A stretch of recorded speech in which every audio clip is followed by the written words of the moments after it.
Merry Christmas. I'm Ben Cass, President of Braniff Airways Foundation and Chairman of the current Braniff International entities. I want to welcome you to our first Braniff Virtual Christmas Show. This year, obviously, we were unable to have our annual Christmas show at Frontiers of Flight Museum. So instead, we decided to create a virtual show that you could enjoy with your family. So let's tune in now and start watching this great show. I think you'll really enjoy it. Of course, remember, there's an inherent beauty in soup cans that Michelangelo could not have imagined existed. Talkative Andy Warhol and Gabby Sonny Liston always fly Braniff. They like our girls, they like our food, they like our style, and they like to be on time. Thanks for flying Braniff, fellows. When you got it, flaunt it. Braniff International. When you got it, flaunt it. Let me introduce you to Mrs. Nelda Ireland, who is president of Braniff Retirement Club. What years did you work for Braniff? I'm Nelda Ireland, and I started with Braniff April the 4th, 1973 in Kansas City.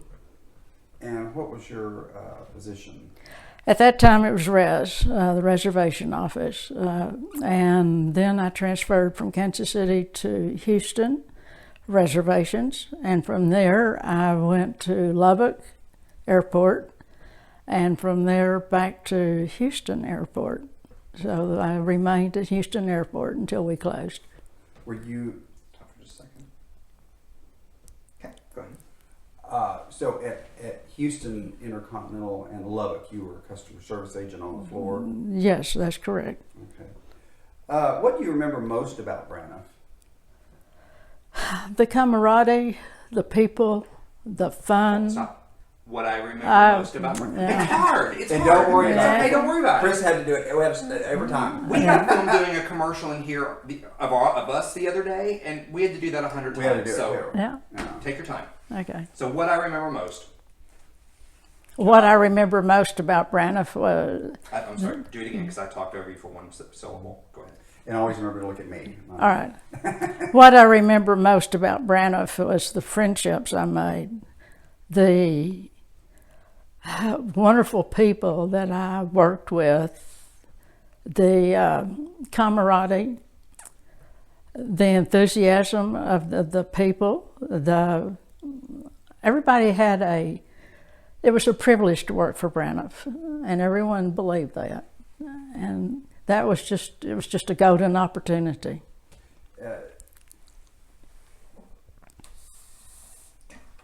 Do you think that played a role in the fact that the group is still so strong today? Oh, I think the group is so strong today that they became family.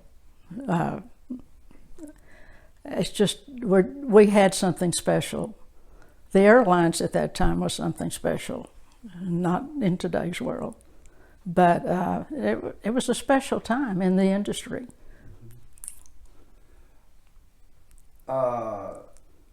Let's see, what Braniff leader did you admire the most? I'm sorry, what? What Braniff leader did you admire the most? It's strange. The leader I admired the most was the manager at Lubbock Station, the FTO, Homer Chapman. Homer had a reputation of being really hard, really tough, and nobody wanted to work at Lubbock.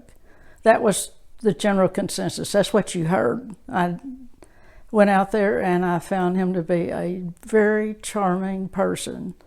I loved every minute I was there. And the guys were nice, although they were all classified as rednecks.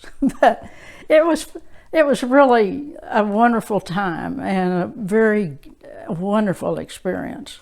And later, towards the end, Sam Coates, he became just without doubt a favorite. He was genuine, and it was a privilege to get to know him. So tell me a story that you remember when you worked at Lubbock. What is something that comes to Well, mind? when I worked in Lubbock, one of the funniest things that happened, at an outstation you work every area. So we were downstairs and working in cargo. A bear was being transported on Braniff to Seattle, to the zoo.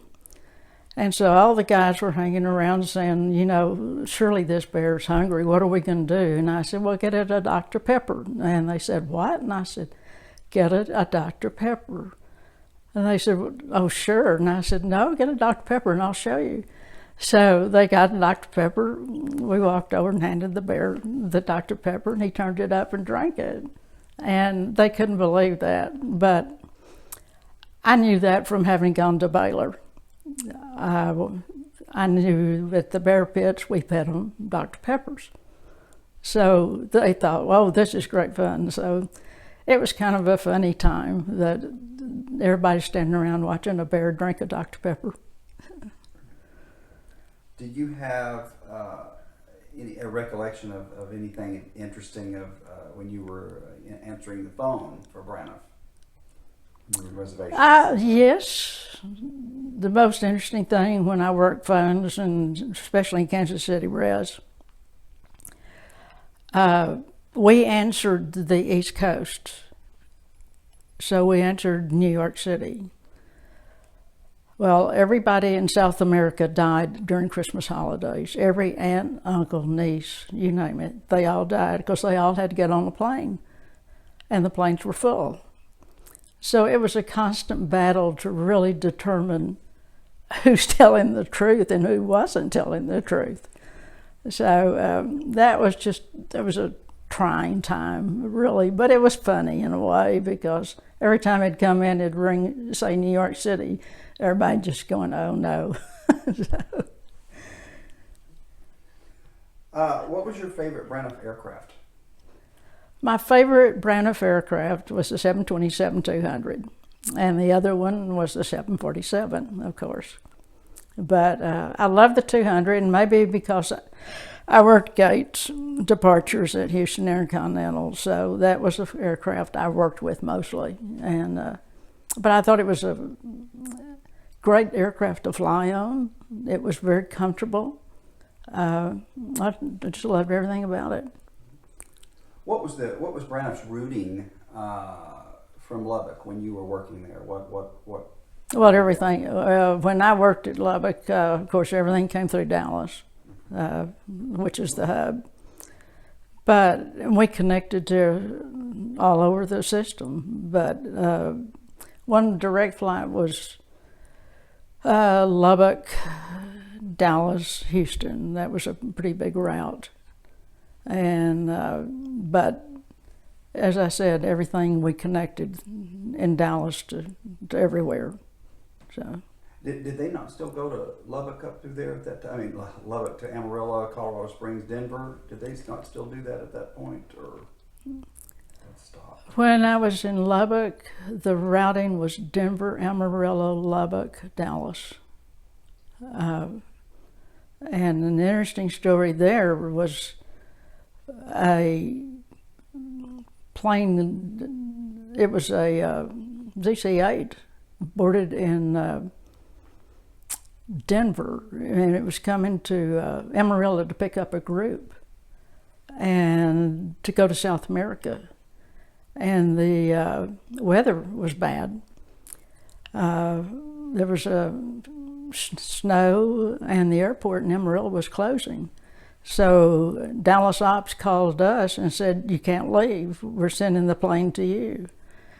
So we had a load of DC-8 passengers come into Lubbock at 1 or 2 o'clock in the morning, which meant we had to find hotels for everybody, buses for everybody.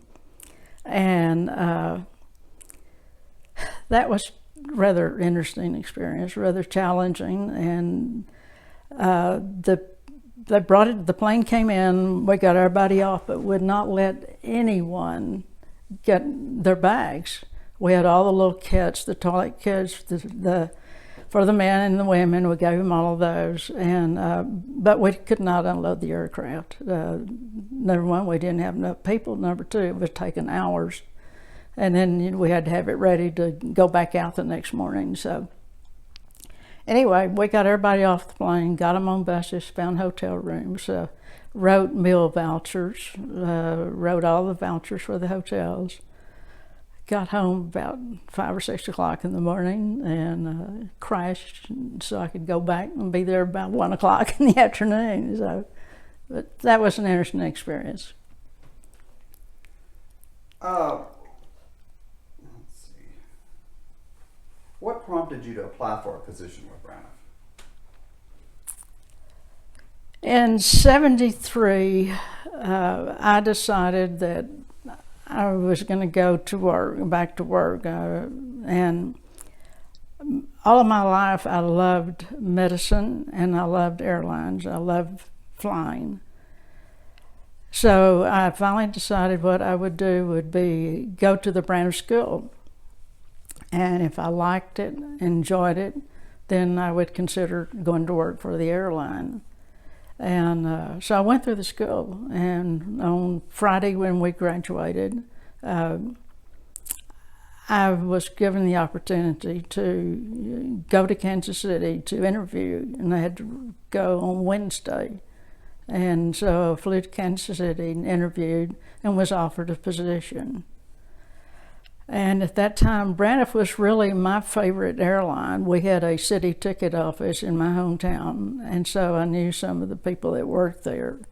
And of course, Braniff came into Wichita Falls all the time, so I was just very fond with it. And while in college, I had flown from Waco to Wichita Falls on Braniff a few times. It was just a favorite airline, so I accepted the position, and happy days thereafter.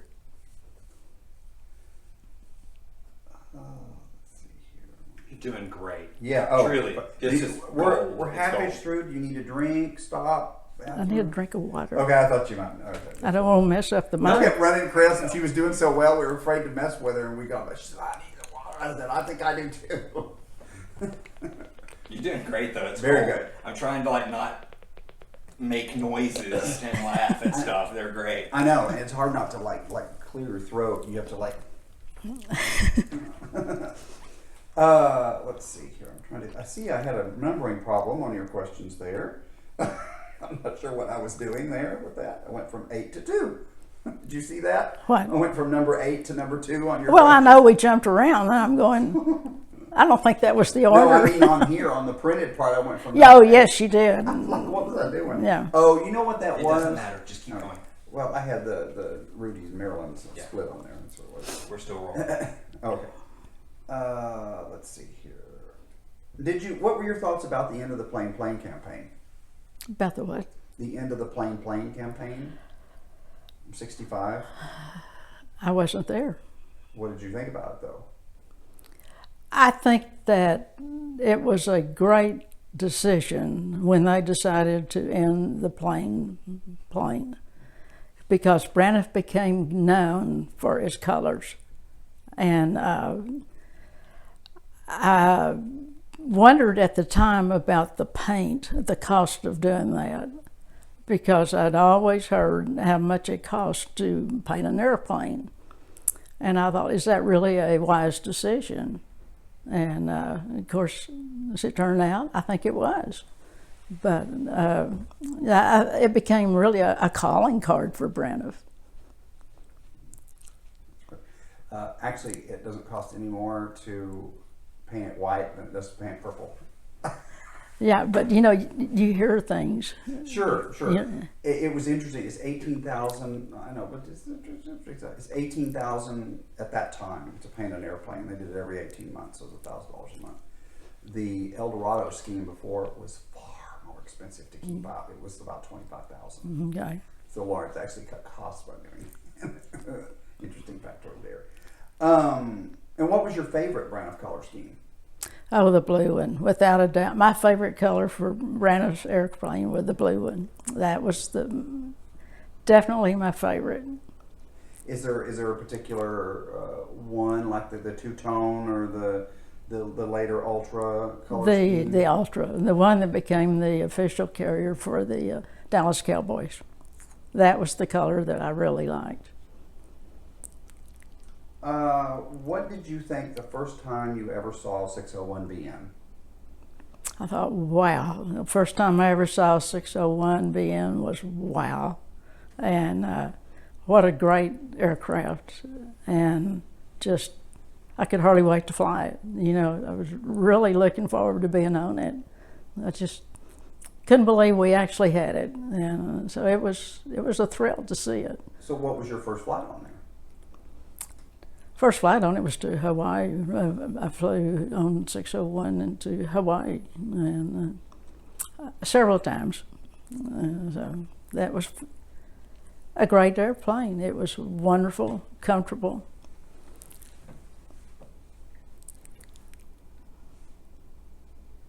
What did you think about Braniff removing first class from its aircraft in 1981? When Braniff decided to do away with first class, I thought it was a big mistake. We were known for our first class service. And as I said, I worked in Houston at the airport. I worked gates, departures, and the first class was always full. Every plane, it didn't matter the destination, it was full. And I just felt like that was a big mistake when we did away with it. People wanted first class. They loved the first class service, dinner service. One of our big flights was Houston, Newark, and it was a dinner flight. And always packed. Great competition with Eastern at that time. We left at 5 and they left at 5:05. And we were always full. I just thought they made a big mistake. Did you ever fly to Latin America on Braniff? I never did get to go to Latin America on Braniff. Every time I had a pass to go, they would come out with a freeze. And due to passenger loads, we could not get on. And it was funny, I had a friend that, he was here in Dallas, and he was the regional manager for South America. And I was always calling him saying, John, you did it to me again. And I just never was able to get on the plane. So I finally gave up and started going Europe and everywhere else. So. Was there a city in Latin America you would have liked to have gone to on Braniff? Via Buenos Aires. I would love to have gone to Buenos Aires and to Bogota. Well, actually, I'd like to go to Lima. So there are several places in Latin America I would love to have gone. Do you think Braniff gave you the tools that you needed to do your job correctly?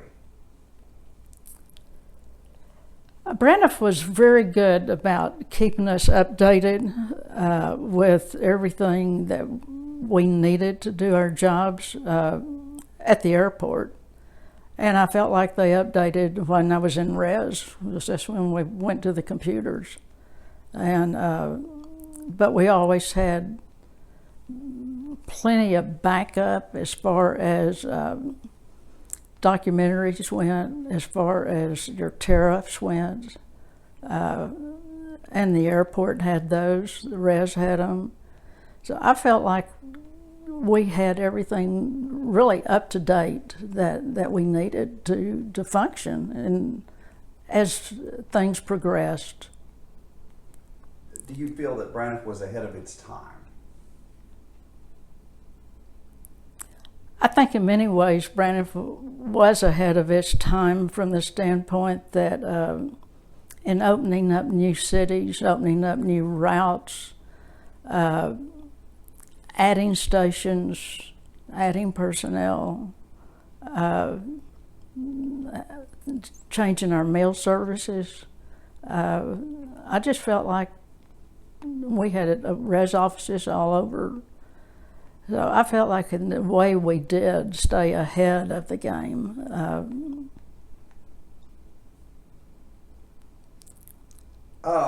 Did you help in any of the Braniff employ save the company efforts during 1981 and 1982?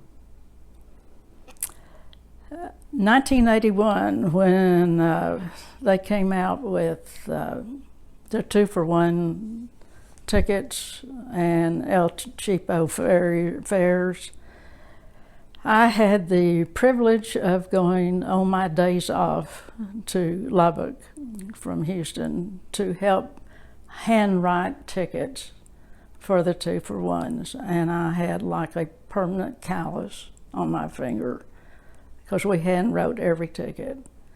It was nonstop, 8-10 hours a day, and as I said, it was my days off, and so that was 2 days of doing that, and then going back doing my regular job. And then when they came out with a special fare, and I don't remember exactly what it was, but back to Lubbock I went to help them again to handwrite tickets. So I felt like I did everything in my power to help.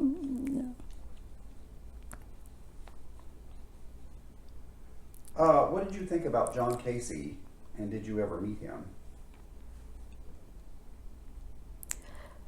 I met Mr. John Casey one time. He came through Houston, but I did not really know him. I only knew from hearsay, but Casey was well known throughout the system, well liked throughout the system, and seemed to be really for Braniff, but I always heard, and I guess later heard, his hands were really tied, and he really couldn't do what he wanted to do to help save Braniff. And I think that was a big mistake.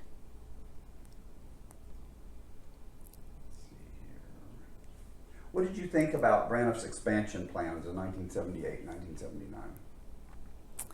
When Braniff expanded in 78, we opened 16 stations in one day. And it was, oh my goodness, I can't believe we were doing this. It was a fun time. It was also, oh my, are these routes going to be profitable? Our slot times, arriving and departing times, were very, very bad. They were very late at night or very early in the morning, and I couldn't figure out where we were going to get the loads, and I didn't think the load factor would be there. But it was exciting. I still have a little plaque that of every station that we opened from Houston that we would start flying from there. So exciting, but still probably problematic.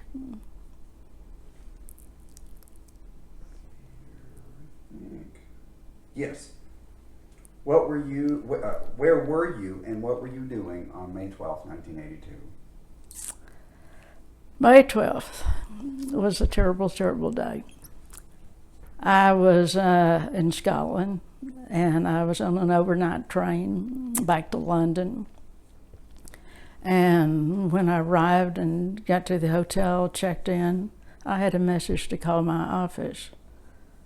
And I knew when I had that message that it was not good news.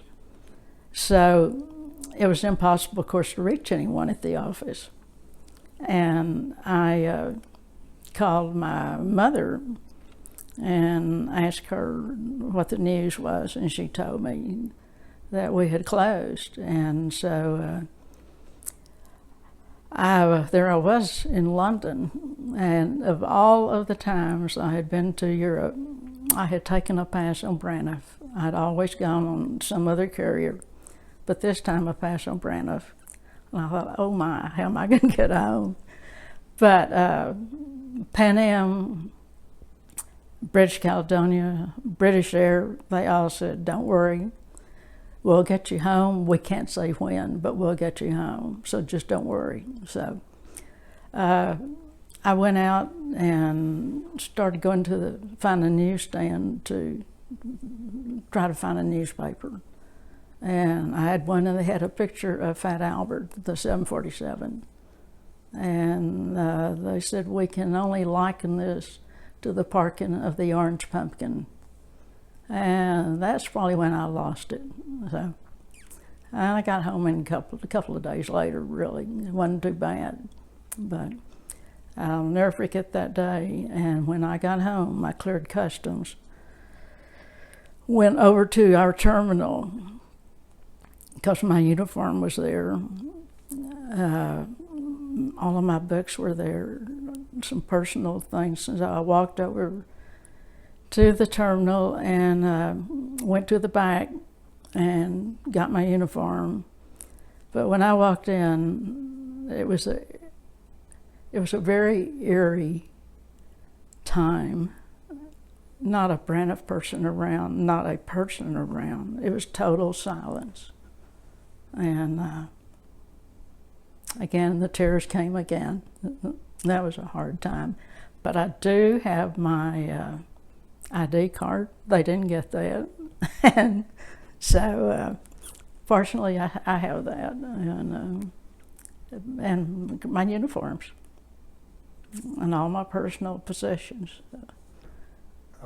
What did you think when you saw the planes parked on the ramp, 601BN and 747 SP all parked there? And when I saw the planes parked, that was just another heartbreak. But we had one plane in Houston that they were had to get to Dallas, and this was 2 or 3 weeks later. And so they decided that they would let employees fly on that plane to Dallas, and they got us passes on Texas International to fly back to Houston, because we had to bring the plane to Dallas and park it. Again, as we approached Dallas and we saw the 2W and all the planes around it, everybody on the plane just total silence. And at that time, up until the time we'd all been talking, and the champagne was flowing freely. And it was a fun flight until then. And then when we got off the plane, again, total silence. Not a soul around the Braniff terminal. And so another sad moment. did you think that Braniff would fly again? I had hoped that they would, but deep down, I did not think so. I just didn't think. And, you know, when B2 came back and B3, they didn't have the money, they didn't have the know-how, they didn't have, it was a lost cause. And I doubted seriously that Braniff would ever fly again. So. Is there anything you'd like to add about that day, or that whole period? What did you do that summer? What did you do? Did you wait for your job? Did you think it might come back, or did you? I guess it's kind of a redundant question, but what did you do that summer? Did you wait for Braniff, or did you?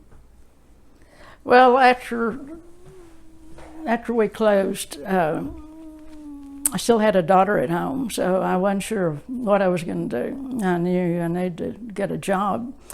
I had a real good friend from Wichita Falls who actually had been the regional sales manager with Braniff, and he had been in Houston, and he had left Braniff and had gone to Tyler and had opened a travel agency. I was working with a travel agency there.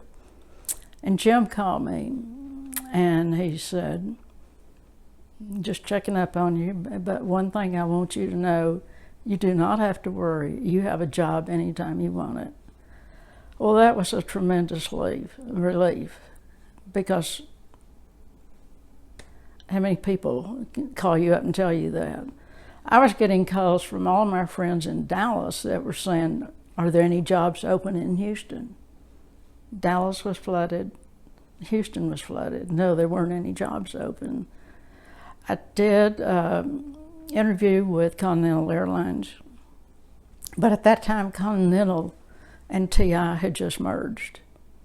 And I was offered a position with Continental, but my question to them was, who's going to be the surviving carrier? They didn't know. They didn't have an answer for that. And again, I thought, I can't risk being back out on the street again in a short period of time. So I turned down the position, but ended up getting a position with a major corporation in Houston that wanted to set up an in-house travel department. And I interviewed and got the job. So what knowledge I had from the airline industry, I took with me and helped set up an in-house travel department for a major corporation that had 6 divisions. They traveled all the time and had no idea how much money they spent on their air travel, on their cars, or their hotel. So that became my job, and it was an interesting experience, but that kind of filled up my summer. So that's why you didn't go back to Braniff 2 then? I did not go back to Braniff 2 because I did have this other job. I didn't feel like Braniff 2 would be around very long, and I needed to make a living, and I needed to make a living for my daughter. So I decided, as much as I wanted to go back, I decided that it really would not be smart. Hi, my name is Chloe Wareham Gordon, and I'm the new social media and fundraising manager for the Braniff Airways Foundation. Braniff aficionados might recognize my last name. In 1972, my father, George Stanley Gordon, approached Alexander Calder with this idea of painting an airplane. And Calder's response was, "I don't paint toys." And my dad had to clarify, no, he meant an actual commercial jet. And that came to fruition. And then my dad's ad agency subsequently took over the Braniff account. They were responsible for the Elegance and Flying Colors campaigns. I am so grateful to be able to work for the foundation and perpetuate Braniff and my father's legacies. My love for Braniff runs deep. I have deep Braniff roots. So I'm really honored also to introduce Ed Kirkendall, a former Braniff employee. Please enjoy this interview with him. My name is Ed Kirkendall. I started in 1959 through 1982, and then from 1984 to 1989. What were your positions at Braniff? My position at Braniff to start with was customer service agent at Love Field, at the ticket counter, working 4 to 12:30 Monday, Tuesday off. Then eventually, when I got to DFW, for a little while I was a lead agent, and then I went back to customer service. Once I learned what I was doing, and everyone had trained me well, and I'd watched and observed, I loved the camaraderie and the people. We had the best people, and it was so cool to give great customer service and people to brag, to come up and said, "We've heard about how great your customer service is, and your flight attendants are awesome on their customer service. And you're really lucky to be working here." And I said, "Yes, my prayers have been answered." I said, I love this job. What really was just awesome was the end of the plane commercials. When the 727s, the Calders, Fat Albert, and then they brought the women out in the Malta costumes or outfits that they wore. It was just unbelievable. And did the food commercials, the first class, and the girls in the engines and on the aisles, and we were number one in the world on recognition. Well, at Old Love Field back then, no one had their private jets. And one day, Bob Hope and Bing Crosby walks up, and Bob Hope says, let me look at your name tags, and there were 5 of us on the counter. He looked at all 5 name tags, and he said, okay. And then he named us all off, and within 6 seconds, he had a fantastic. And then he said, well, I've got to go make some money. I'm leaving. Well, Bing Crosby said, guys, he says, I like to play dominoes or checkers. You got a break room? So we go back in the break room. We play checkers, dominoes. He buys us coffee and tea and any snacks we want. And he tells us his life story. And then he comes by another day, and he's got the Rat Pack with him, and they're going to the Dallas Country Club play golf. He said, now, I'll buy you the best steak in town if you can drive the cart. Well, I had to work, but the couple of guys that got off, they went over there, and he was super nice. Hello, I'm David Preziosi, Executive Director of Preservation Dallas, and a Braniff Airways Foundation board member. I would like to wish everyone a most wonderful Christmas and a very happy New Year. I hope that the holidays are joyous, and I wish everyone good health and happiness in the coming year. And now, a word from our sponsor, Braniff International. We better be better. We're Braniff. Our name is Braniff, and we fly to over 50 major cities in the U.S., 9 countries in South America, Mexico, principal capitals in Europe, major cities in the Pacific, and the Far East. And to every one of them, we promise to do everything we can to give you the best airline service in the world. We won't rest until you say that Braniff is the best in all the world. We promise. We make promises to keep. Try us and you'll see. Better is what we better be. When you make promises like we do, you better be better. We better be better. We better be better. We're Braniff. This is how you celebrate a Braniff Christmas.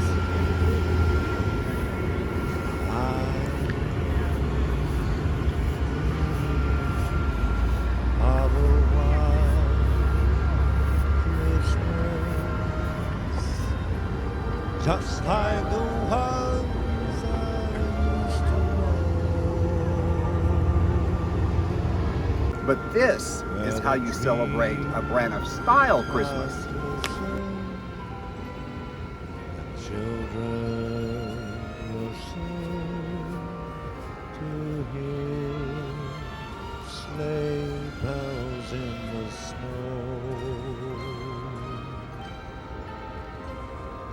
I'm dreaming of a white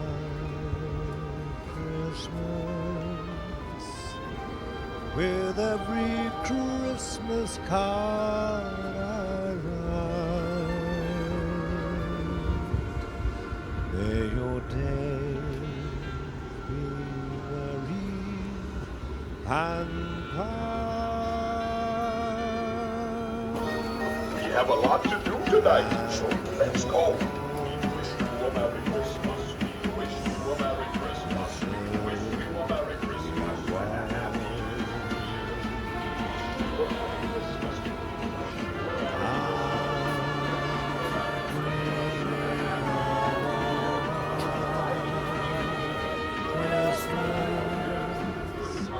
Just like the ones I used to know, where the treetops listen and children listen to hear sleigh bells in the snow. I'm dreaming of a white Christmas, with every Christmas card I write. May your day be merry and proud.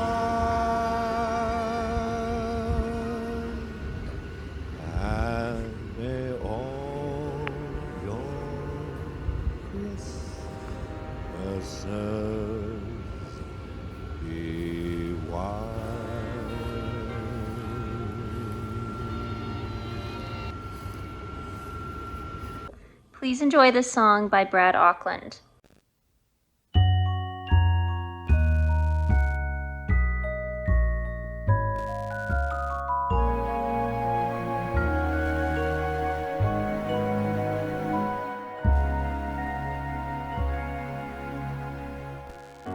Have yourself a merry little Christmas. Let your heart be light. From now on, our troubles will be out of sight.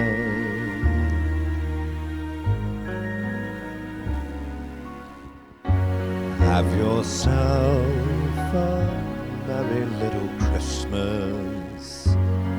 Make the Yuletide gay. Next year all our troubles will be miles away.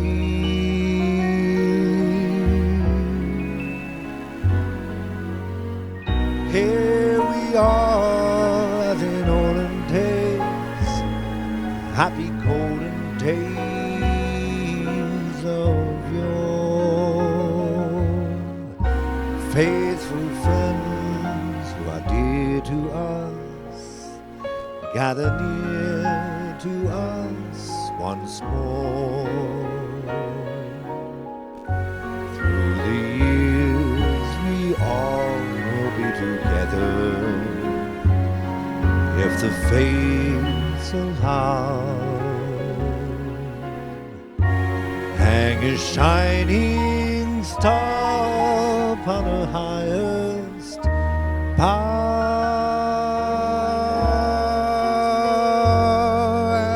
and have yourself a merry little Christmas now.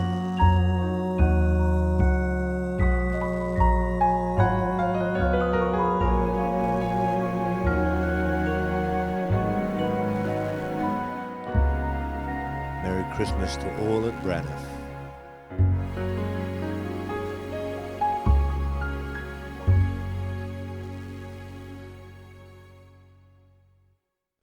Hello, my name is Donna Miller. Season's greetings to each and every one of you.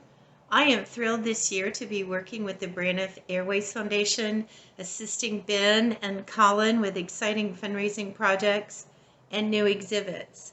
I hope to see you in our Happy New Year of 2021. Goodbye. I thought I'd bring you in for a quick tour of the Braniff International Heritage Archives room. This is where we house a lot of our original Braniff records and materials. In fact, if you look through here, down this entire side of this cabinet or bookshelves, this is all full of original Braniff aircraft slides, other type of slides, transparencies, and materials like that. Over on this side, these are all our financial documents and materials for the company. You can see there, and then here we have some of our thousands and thousands of feet of original Braniff 16 millimeter films. That was actually some old computer wheels from that era, tapes from that era. You can see that there. A lot of our large-scale banners and posters that we use for our various events. You can see in through here, some of the artwork you see is some of the pieces from the original Braniff International South American art collection. And that's what you see there. Here's where we store a lot of our rugs from South America, things of that nature there. Some more of that artwork.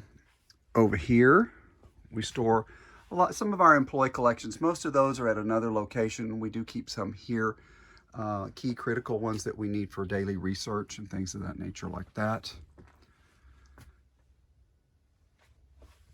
Here's some of our smaller memorabilia divider boxes. You can kind of see there. We have that. There's one with a little bit more full. We have quite a number of these here that have just about everything, every type of thing in them. That one doesn't. such as our matchbooks, inaugural plaques, things of that nature there. So that's kind of what that is there. So let me take you down here. This back hall is actually kind of the same thing. We have, again, more, these are the very large employee collections that some have as much as 30 or 40 binders in them. Our largest collection is the Rudy Bowling collection. And then right in here is where we keep all the retirement group materials. In fact, here is the Braniff Retirement Club shelf. This is where all of the historical archives, papers, and materials are kept, right here. There's a great number of the Braniff Silver Eagles archives as well, and the Clip Bees archives are also held in our facility as well. So that's kind of a little view of the archives, one of the archives, or one of the many archive rooms that we actually have in storage facilities. So I hope you enjoyed that. Thought I'd bring you up to date today on how we're coming on the 747 concept Braniff interior. This is the third pod, or the rear pod. There's actually a small fire extinguisher closet that goes there, which has already been completed. As far as the putting the wheels on, you can see there we've added the 5-inch casters. There are 10 on each one. That ensures that it can be locked in place. You can walk on it on the main floor, what have you. Here is the system that we use to put this on. See, there are 6 attaching points. And that's what we use to attach an additional board here. So it's been already cut out to this shape. And that's what we attach the casters to. This foam boarding is tough that they use here throughout, but it's just not quite tough enough to support casters. Also, these points, attaching points were raised up slightly, so we had to add in some of these raising, this raised wood here, plywood, that raised this up. Now what we'll do is we'll take the board here, we'll clamp it back to this side, and we'll go through and then draw through the holes through each of the attaching points, and then bolt that to it, and then it'll be ready for the casters to be put on. So that's what we're up to today. Once everything is had casters installed, then we'll begin working on the interior leather, coloring, all that type of stuff there, which will be followed then by the overhead fabrication sidewall panels, which will be unique. They'll be from our 1971 747-127, so it'll be a little bit of a retro throwback interior that you might have seen today on Braniff. So that's where we are today. And here's another song by the talented Brad Auckland.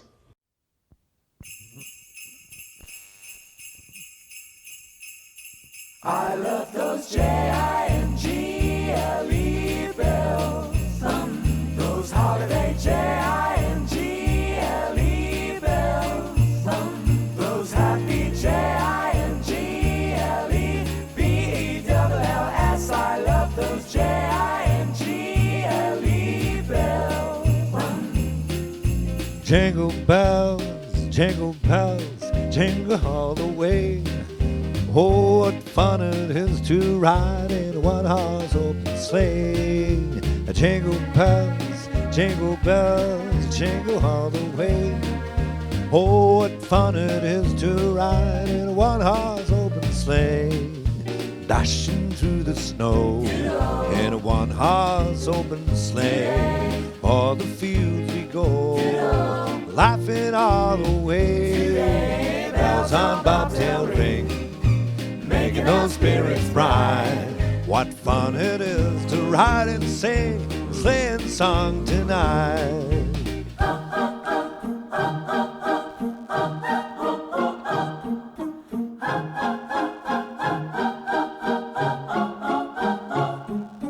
Jingle bells, jingle all the way.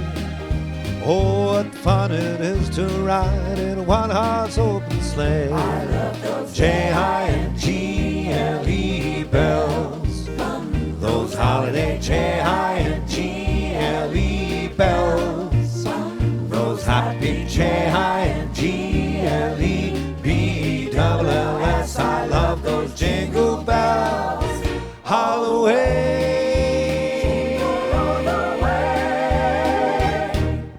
And now a very special motto reveal to celebrate Braniff's service to South America.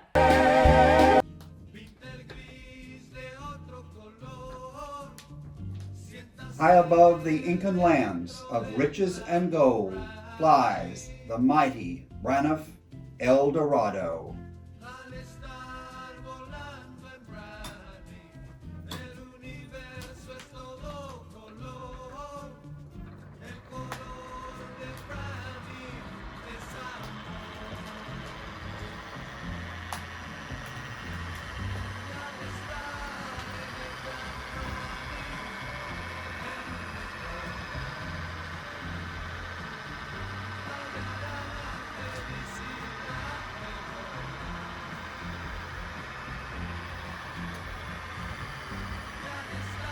What you're seeing is our 125th scale Douglas DC-7C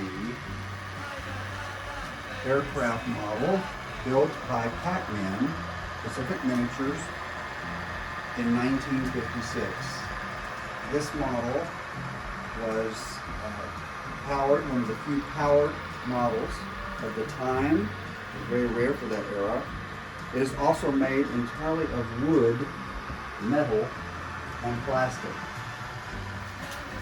We had the opportunity to have this model restored to its former beauty by Pacific Miniatures of Fullerton, California this past year. And this is our first public reveal. And you'll see it comes complete with position lighting, tail lighting, and all four engines operate. And we have the original stand that we ended up having to replicate. The wiring is all original. We did not have to do it. It's still in great condition. Truly a magnificent model to add to our archive of large Braniff floor models. And many thanks to the great people at Pac-Man that did such a spectacular job on this. It took about 6 months to get this completed. It was worth every bit of it. It was truly just turned out magnificently. And now another special model reveal to celebrate 25 years of Braniff service to South America. Introducing the legend of South America. Alexa, turn on living room.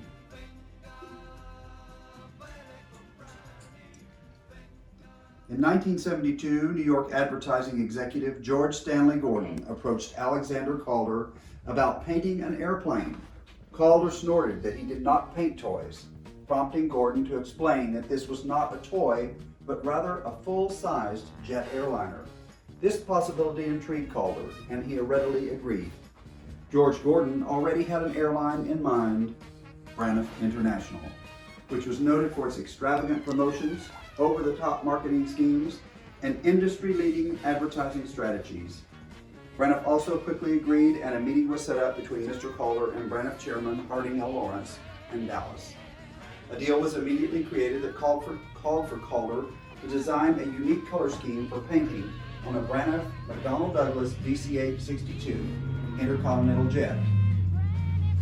Braniff had been serving Latin America since June 1948, and this new design would celebrate the airline's 25 years of exemplary service. So what you're seeing here is a 1/25th scale model, again built by Pacific Miniatures, Pac-Man, of Fullerton, California, Braniff's model maker since 1952, of the 1973 Alexander Calder Flying Colors of South America airplane. We had this model constructed this past summer, and it was made from the exact molds that the original Alexander Calder models were made from by Westway of London, which was purchased by Pacific Miniatures in the 1980s. 7 models were made with white fuselages that were sent to Calder's studio in France. and there he painted 7 different designs. This particular design was the one that was chosen, called Humor. And that is what we have recreated here with this magnificent model. As you can see, the model has full position lighting, strobe lighting, and it is painted in the original 1973 color scheme with Beastie on the left outer engine nacelle and Sunburst on the left inner nacelle. And in 1975, Mr. Calder painted the other 2 engines with a unique fish and eagle design at the Paris Air Show in May and June of 1975. This model does not have those, but instead has the original swirls on the right side of the outer engine cowlings. And now another word from our sponsor, Braniff International.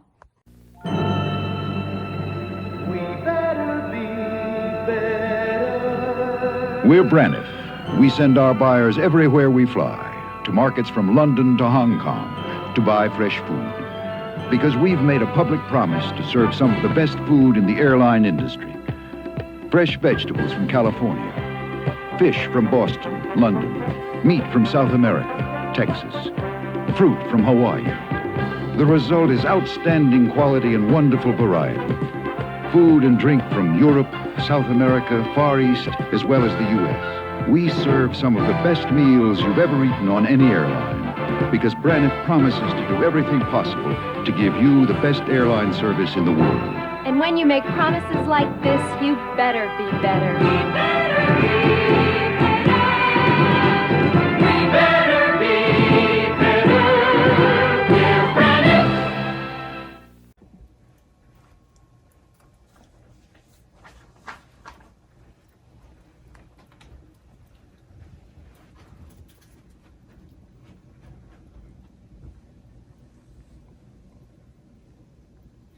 Every spring, Braniff Airways Foundation looks for nominations for inductees and recipients of our Braniff Airways Foundation Hall of Fame.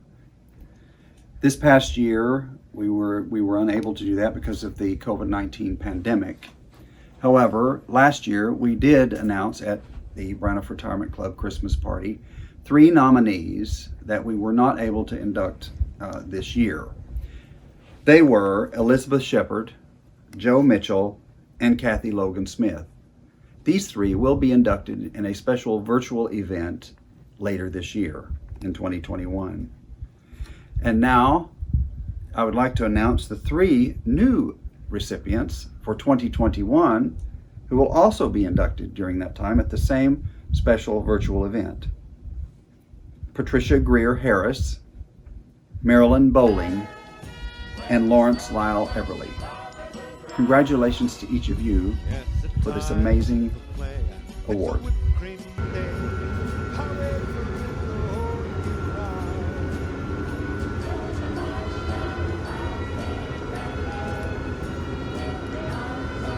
I want to thank you for joining us today for our very first Braniff Virtual Christmas Show. Hopefully you enjoyed the show, and hopefully next year we can meet together in person. Let me wish each of you and your families, on behalf of everyone at Braniff International, the very best of the holiday season.